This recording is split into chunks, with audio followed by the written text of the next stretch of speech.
రాజకీయాలకు సంబంధం లేదు.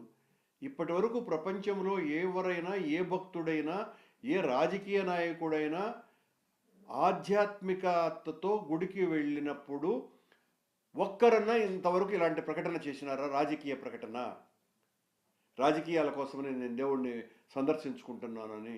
మీరేందో మిమ్మల్ని మీరు చాలా గొప్పవాళ్ళుగా చిత్రీకరించుకొని ఇది పూర్తిగా వ్యక్తిగతం, నా రాజకీయాలకు ప్రమేయం లేదు, నేను అనారోగ్యంగా ఉన్నప్పటికీ కూడా 4.5 ఏళ్ల క్రితం మొక్కుకున్నా, 4.5 ఏళ్ల క్రితం మొక్కుకున్నటువంటి మొక్కు ఈరోజు తిరగటానికి కూడా ఇబ్బంది అయినా కూడా ఇప్పుడు వస్తున్నాయి. ఏం నిదానంగా పో, నీ ఆరోగ్యం సహకరించకపోతే నిదానంగా పోవచ్చు కదా, ఏమన్నా కొంపలు ఏమన్నా మునిగిపోయినాయా?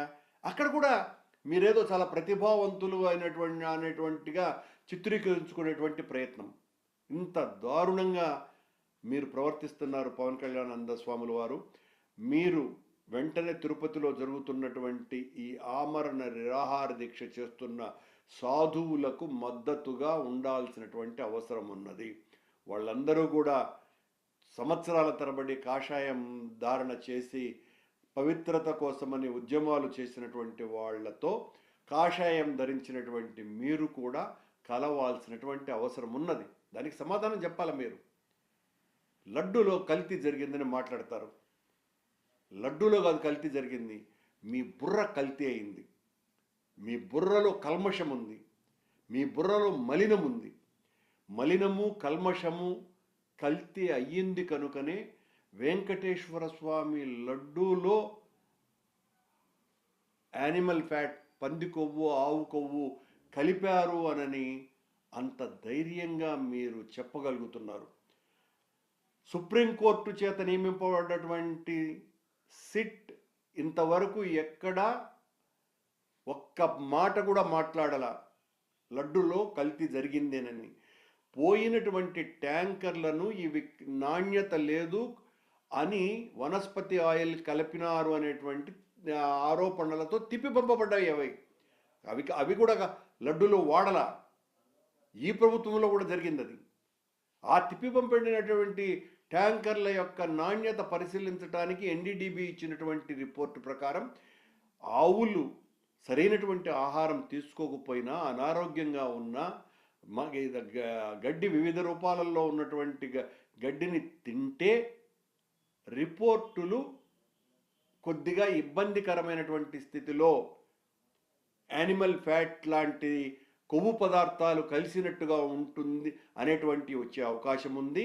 కానీ మేమిచ్చేటువంటి రిపోర్టు కూడా 100% కరెక్ట్ ఏమీ కాదు అని వాళ్ళు స్పష్టంగా చెబితే కూడా మీరేమో ఈ రకమైనటువంటి ప్రచారం, అది కూడా కేరళకు వెళ్ళి ఒక దేవాలయంలో ఉండి ఆ దేవాలయ పవిత్రతను మంటగలుపుతూ వెంకటేశ్వర స్వామి ఆలయం మీద నింద మోపుతారా?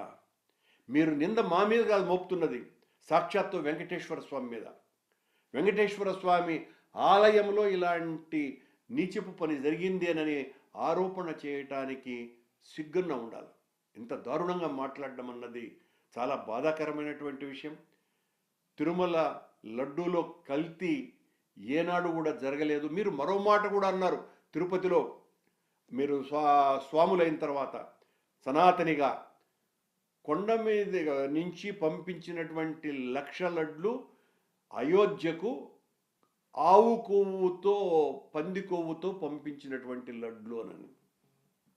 సాక్షాత్తు ఈరోజు మీ పాలనలో ఉన్నటువంటి సౌరభ్ బోరా అనేటువంటి బోర్డు సభ్యుడు ఆనాడు మా పాలక మండలిలో బోర్డు సభ్యుడిగా ఉన్నప్పుడు 30 లక్షల రూపాయల ఖరీదు చేసి నెయ్యిని ఆయన స్వయంగా పంపించితే ఆ నెయ్యితో ఆ 1,00,000 లడ్లు తయారు కాబడి వాటిల్ని పంపించటం జరిగింది.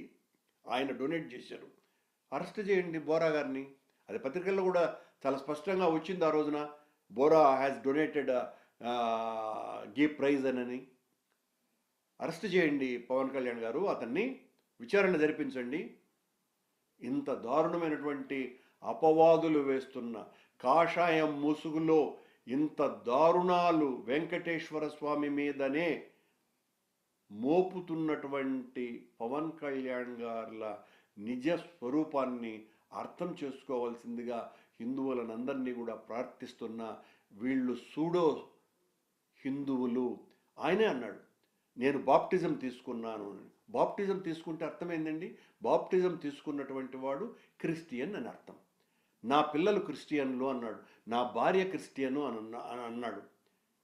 ఇక నీలో ఎంత శాతం హిందూయిజం ఉన్నది?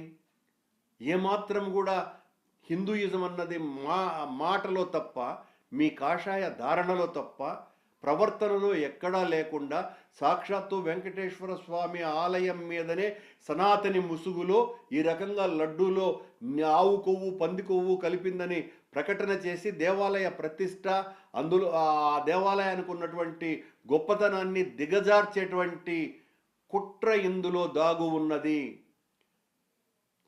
ఆ పవన్ కళ్యాణ్ గారు ఈ ముసుగులో హిందుత్వం మీదనే దాడి చేస్తున్నారు అన్నటువంటి విషయాన్ని హిందూ భక్తులందరూ కూడా తెలుసుకోవాల్సిందిగా ప్రార్థిస్తున్నాను నేను.